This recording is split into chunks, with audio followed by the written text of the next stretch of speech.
Ladies and gentlemen, boys and girls, thank you very much for attending this evening. This short speech will be about 20 minutes, and it is my pleasure to speak to you about a topic which I call intentional parenting. It's actually a very broad topic, and it's not one that we can do justice to an evening like this. So, all I'm going to do this evening is to sow some seeds. And hopefully, some of you will be able to take those seeds and begin to cultivate them, and that later they will begin to bear fruit.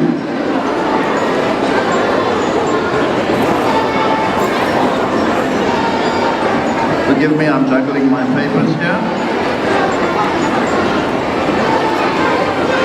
There are various parenting styles. I'd like to look at three briefly.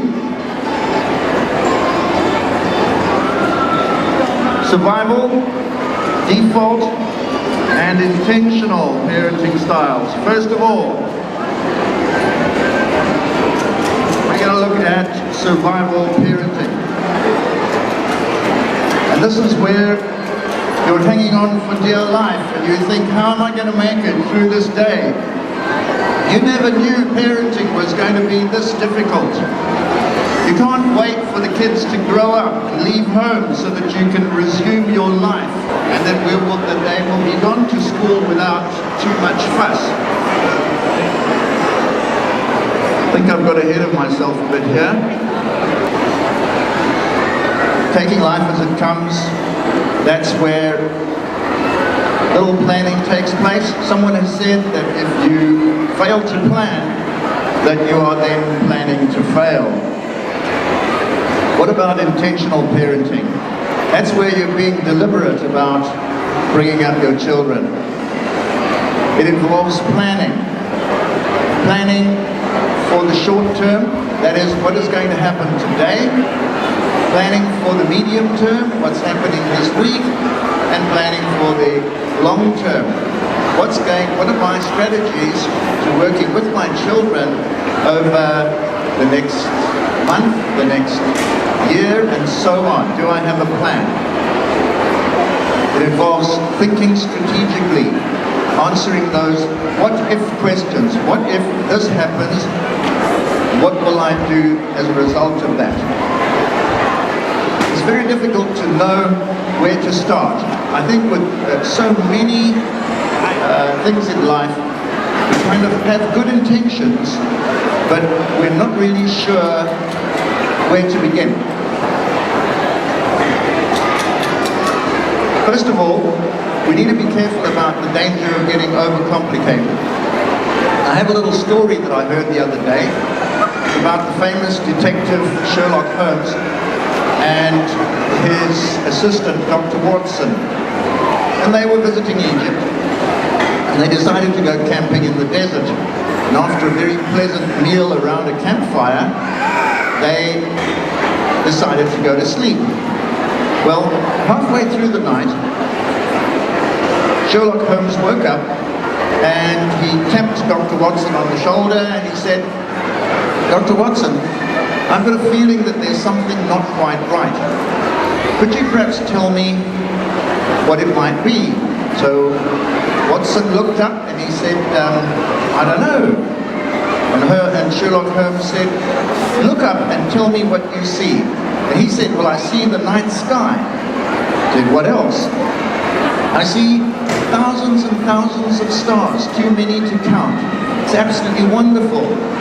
"What else do you see?" He said, "I see the Milky Way and I see galaxies out there and I'm amazed at what God has done." "You don't see anything else?" said Sherlock Holmes. "No," said Dr. Watson. Well, he said, "This is what I see. I see that somebody has stolen our tent." Okay. Watson was looking for the complicated, and Holmes saw the simple to start off with. And when we engage in parenting, we need to have a look at the simple things and keep it simple to start off with, and to do the basics right. You know, Here's an analogy from sport. If you have a football team and you want it to do well, and you're the coach, you begin by teaching the players the basics of skills.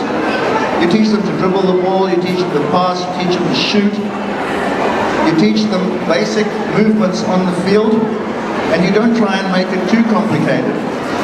And if they get the basics right, only then need you go on to something more complicated. But the basics are what wins matches. I'm going to talk about a number of areas over the next few minutes. They're coming up on the screen behind me now, hopefully. This is not a definitive list. There are many other areas I could talk about, but what I've decided to do is to speak about some areas that particularly concern mental health, the ability of children to think and to work well. I've started off with a picture of a very modern Formula One racing car. Why have I done that? Because it requires a very special form of fuel to run efficiently. If you had to fill up that car from those petrol pumps, it would not run very well at all. Fuel quality is important. How does that relate to people? Well, the food that you put into your bodies becomes fuel for your brain. And if you don't put the right fuel in, your brain does not function as well as it's supposed to.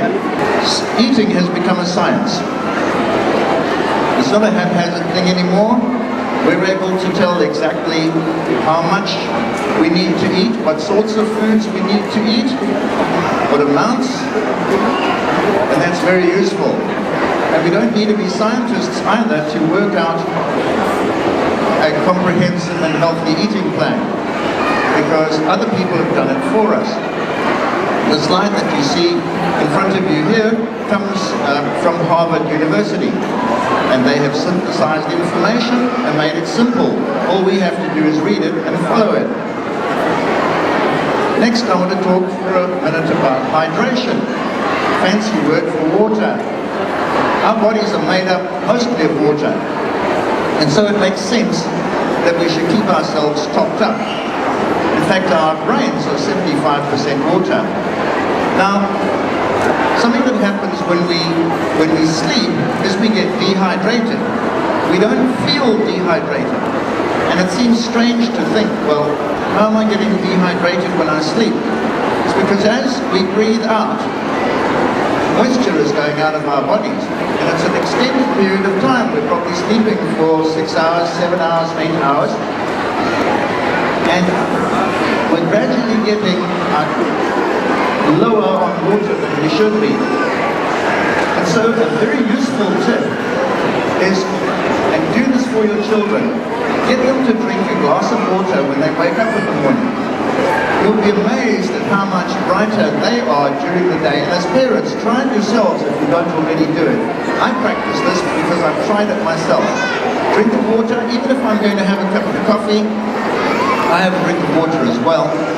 And then I try to intentionally have glasses of water during the day so that I top up on my 8 glasses of water. It's simple, isn't it? Not complicated. But it's amazing how many of us neglect the simple things in favor of the complicated, and we end up not doing anything at all. Next, pet subject of mine. Folks, make sure that your children get enough sleep. That's very important. As a teacher, I've often found children going to sleep in class, falling asleep in assembly, simply because they haven't had enough sleep. And that means that they're not taking in at school what they should be. Their brains are not functioning at the level that they should be. Think of it. You spend large amounts of money on a good education. It then makes sense to give your children the right brain fuel to take in that education and participate in it. To have the right amount of water so that their brains are functioning optimally, and also to have the right amount of sleep so that they're able to engage with their learning well. And yet these are areas that most of us don't do so well. Next, reading. Somebody has said readers are leaders and leaders are readers. Think of any famous person that you might know, either in history, recent history, or now, or anybody who is significant, someone you know who has done well in life, and you will find that they're a person who reads. And set a good example, parents. If your children see you reading, grandparents, if your grandchildren see you reading, they will realize that it is a value in your life. You might have to be deliberate about it, but it's a value. It's not just you telling them to do something and you doing something else. Right, where to from here? Well, you need to choose the right school, and that's why you're here. You're looking around, you're shopping about, you're speaking to various exhibitors, and you're hoping that you will be able to choose a school for your children that will complement the expertise that you have as a parent, that will work with you to help your child be the best that he or she can be. You want to choose a school where there are teachers who have a good influence on your children. Think back to your school days. Think about significant teachers, the teachers that you liked. They were people who were fair. They were people who really cared about children and wanted you to do well. You need schools, you need to choose a school that has teachers like that. And you need to choose a school that has teachers who will engage with the children, not just attempt to push knowledge into their brains, but will dialogue with them, will help them to feel as if they are significant people. You need to be in a school where you have teachers who are prepared to work with the children to help draw having the right food. Somebody has said, junk food over the weekend perhaps, but generally have the right food, the sort of food that's going to fuel their brains, keep them hydrated, reading, etc. You will be amazed at how that will go together with the investment you've made in your children's education to create a whole intervention, perhaps that's not the right word, a whole holistic approach into the education of your children. Ladies and gentlemen, thank you for listening.